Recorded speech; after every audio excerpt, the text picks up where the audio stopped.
Welcome to the Slop Temple. We pray this video helps. In this video, I will explain how to add documents to a Google Drive folder. You will learn two primary methods for uploading your files quickly and efficiently.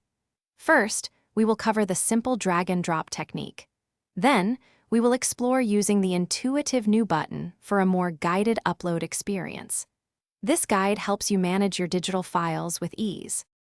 The quickest way to add documents is by using drag and drop. Open your desired Google Drive folder in your internet browser, making sure it is ready. Then, locate the files on your computer. You can select 1 or even 100 files at once. Simply click, hold, and drag those chosen files directly into the open Google Drive window.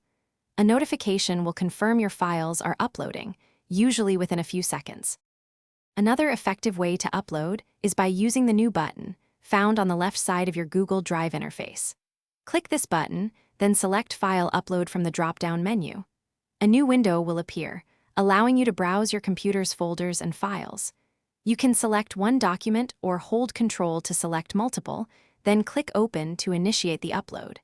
This method offers precise control over which specific files you send to the cloud. Once your files have finished uploading, take a moment to confirm they are visible within your chosen folder. Look for their names and ensure everything transferred as expected. If you need to rename a file, simply right-click it and choose the Rename option for clarity.